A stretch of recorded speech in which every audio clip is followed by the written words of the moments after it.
ஓம் சாந்தி. சிவத்தந்தை ஞான வைரத்துளிகள் 10/3/2026.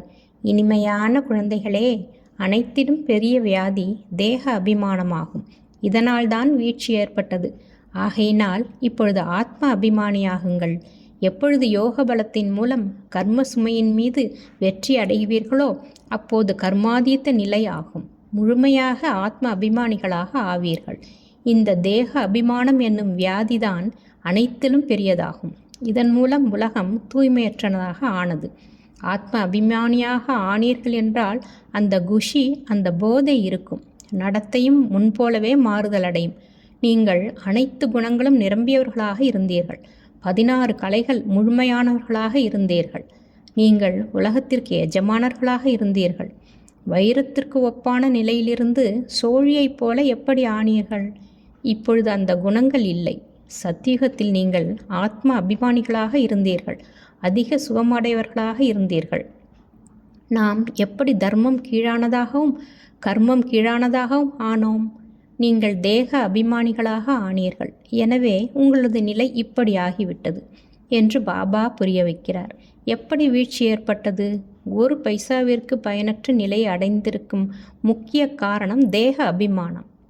பாரதத்திற்கு இந்த துர்திசை, கெட்ட காலம் ஏன் வந்தது? என்னுடைய குழந்தைகள் யார் சூத்திரனிலிருந்து மாறி பிராமணர்களாக ஆகிறார்களோ அவர்கள் கூட முழுமையாக ஆத்ம அபிமானியாக ஆவதில்லை என்று பாபா புரிய வைக்கிறார். அடிக்கடி தேக அபிமானத்தில் வந்து விடுகிறார்கள். இது அனைத்திலும் பழைய வியாதியாகும். நீங்கள் எந்த அளவிற்கு தந்தையை நினைவு செய்வீர்களோ, ஆத்ம அபிமானியாக இருப்பீர்களோ அந்த அளவிற்கு இனிமையானவர்களாக ஆவீர்கள். தேக அபிமானிகளாக ஆவதினால் அதிக நஷ்டம் அடைகிறார்கள். அதிக தண்டனை அனுபவிக்க வேண்டியிருக்கிறது. பாபா கூறுகிறார், இது இறைவனுடைய உலக அரசாங்கம். இறைவனுடைய அரசாங்கத்தின் வழக்கரமாக தர்மராஜன் இருக்கிறார். நீங்கள் நல்ல கர்மம் செய்கிறீர்கள் என்றால் அதனுடைய பலன் நல்லதாக கிடைக்கிறது. கெட்ட கர்மம் செய்கிறீர்கள் என்றால் அதற்கு தண்டனை அனுபவிக்கிறீர்கள். அனைவரும் கர்ப்ப சிறையில் தண்டனை அனுபவிக்கிறார்கள். எழுச்சி மற்றும் வீழ்ச்சி, பகல் மற்றும் இரவு.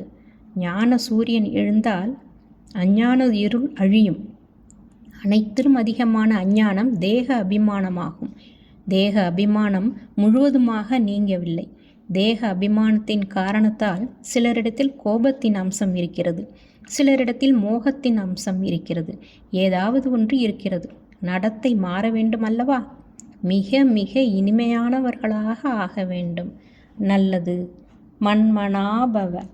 தன்னை ஆத்மா என உணர்ந்து ஆத்மாவின் தந்தை பரமாத்மாவை அன்பாக நினைவு செய்வதால் பல பிறவிகளுக்கான பாவ கர்மங்கள் அழிந்து போகும். ஓம் சாந்தி.